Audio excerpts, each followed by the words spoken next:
Has Genshin Impact fallen off? Recently there's been a new mobile games award made by PocketGamer.biz. They've probably seen this site on this channel quite a bit. They do a lot of news articles in relation to Zenithzone Zero, Wuthering Waves, Genshin Impact, and even more. They have a couple of writers there that do talk about a lot to do with the revenue and stuff, and they're very useful overall. But what they've released is a mobile games award, which is going to be happening this year, and all of the votes are out right now. Now, obviously, I'm recording this video a day before it actually comes out, so the voting actually closes at midnight on July 26th, so you have a tiny bit of time after this video comes out to vote on this if you feel like you want to. And what this does is pretty much determine, what's doing best in what kind of fields and what games and apps are performing well on mobile. And I'm going to be real, there is a lot of gacha games on here and the nominations actually kind of surprised me. But before I get into this video, don't forget to leave a like and subscribe if you enjoy it. And of course, go over to Gamersubs, use my code KAZO where you can get yourself 10% off a ton of cups and tubs. And definitely check out some of the events that they've got going on over there. But let's get back into the video. So again, these are some kind of awards for mobile games. This is actually in association with Gamelight. I'm guessing that's their main sponsor. Yeah, it says headline sponsor up there.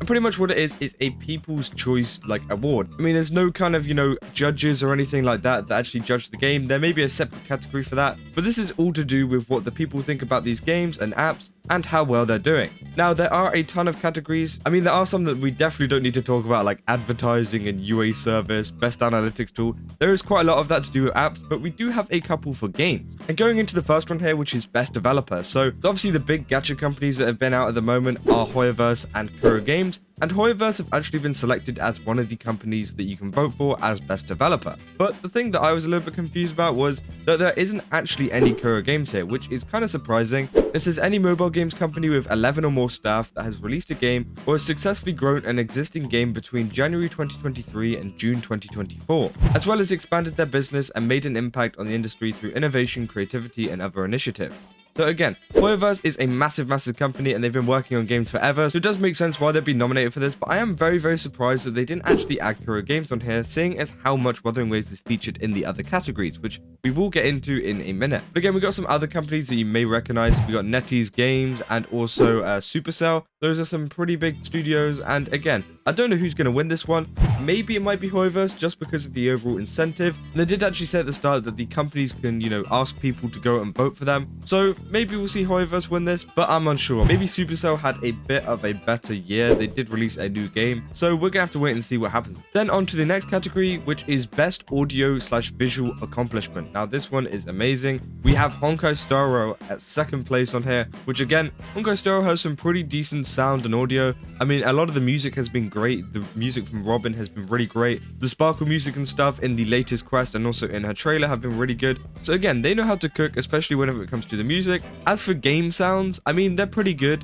I don't think it's anything extraordinary, but again, it's pretty decent, and I think Honkai Star Rail does deserve to be at least nominated here. We have to wait and see whether they actually get voted in. And obviously Honkai Star Rail has some really nice visuals too, so I can kind of see why they actually did that. And also if we go down here, we have Wuthering Waves, which again, is very good audio and visually. Obviously the game style is absolutely amazing in Wuthering Waves, and also they've done a very good job with the audio too. The music sounds pretty nice, and also the overall sound effects from a lot of the characters are good. I mean, for example, Jinshi and Changli, they sound amazing. I really like Changli's design. With the overall Phoenix design along with the sound effects, I think they pair up super well. And honestly, if I was to pick between Honkai Star Rail and Wuthering Waves in this, because let's be real, I'm not going to be voting for any of these other games, although they might be better. I don't even know why Monopoly Go is in here, but again, I guess they needed to add some games in there for some reason. But I would definitely be picking Wuthering Waves over Honkai Star Rail. I definitely think they were much more creative with the sounds and the visuals, whereas Honkai Star Rail did kind of follow the same similar design as they did with a lot of their previous games, Genshin Impact, Honkai Impact 3rd, etc.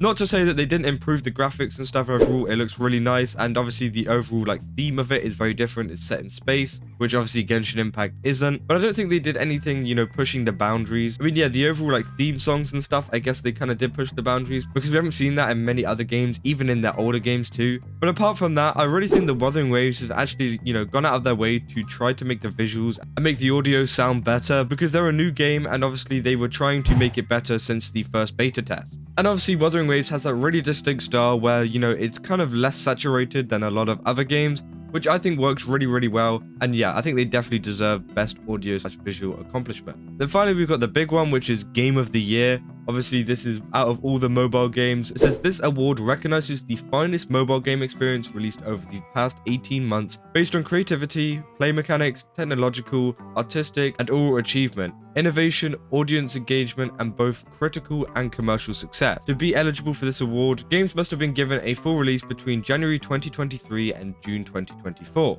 And then if we go down, we've got AFK Journey, which is actually quite surprising. Obviously, that's another gacha game that we do see on the charts. It did have a lot of endorsement from a lot of content creators, so I think they definitely had that push from it. But again, we've also got Honkai Star Rail, which is up there, which again is just great. I definitely think that they could be a good contender for Game of the Year. And then obviously we got Wuthering Waves down at the bottom. Now, I don't know who's going to get it here. I honestly think that Honkai Star Rail might get it just because of the community. That they're going to be voting on it because, you know, they're going to be wanting 3-star Jade and stuff, which they have done in the past. But obviously, whenever we look at it, you may be wondering, well, where's Xenozone Zero and where's Genshin Impact? Well, if we take a closer look at here, it says to be eligible for this award, games must have been given a full release between January 2023 and June 2024. Now, obviously, Xenozone Zero came out in July, so obviously it's not going to be eligible for the award, which again is kind of a shame, seeing as how big it's actually gotten in such a short amount of time. So it would have been nice to see them up here, even if they were just added on. It's not like they were exactly expecting them to win or anything, but again, I definitely think it deserves to be here, but I guess it may have just been a bit too soon. And also, obviously, Genshin Impact released ages ago, so it's not going to be between January 2023 and June 2024. Now, there was this post from Genshin Universe saying, for the first time in almost 4 years, Genshin Impact has not been nominated at the Mobile Game Awards 2024. Other gacha games like Honkai Star and Wuthering Waves have been nominated for the Game of the Year and other categories. Now, a lot of people are saying in the comments, oh, because it's a bad game, oh, Genshin Impact fallen off and stuff, but I don't think that's actually the case. I think it was more of a case of the requirements, and that Genshin Impact is just an old game now, and that it can't be nominated for awards like this unless it's like best ongoing. Now, do I agree that it's like a bad game or something? Maybe. I mean, yeah, Genshin Impact isn't exactly the best game at the moment, and especially with a lot of the Natlan stuff that's going on, I definitely don't really want to go back over there. But I think it does seem a little bit unfair for people saying, oh, it's because it's bad, that's why it didn't get nominated. It's because it just wasn't really eligible for this award, and, you know, it probably won't be in the future either. So all in all, I don't think that Genshin Impact has actually fallen off in the way that people think it has.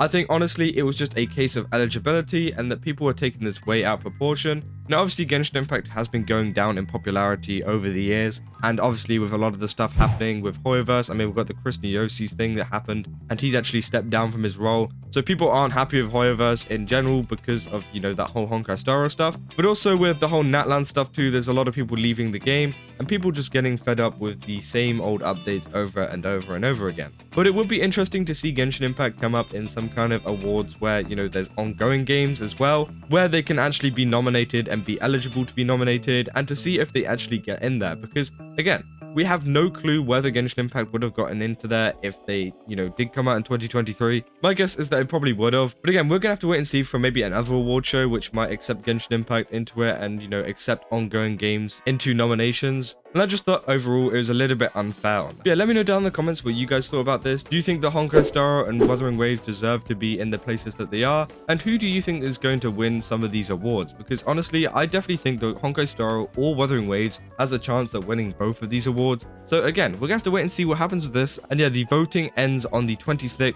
which will be the day that I upload the video, so it will be today. And yeah, just don't forget to go and vote. But yeah, that's about all I got for this video. If you did enjoy it, then don't forget to leave a like and subscribe. And obviously go over to Game and Stuff and use my code KAZA, where you can get yourself 10% off a ton of cups and tubs, as I said. And yeah, I will see you guys in the next video. That's all. See ya.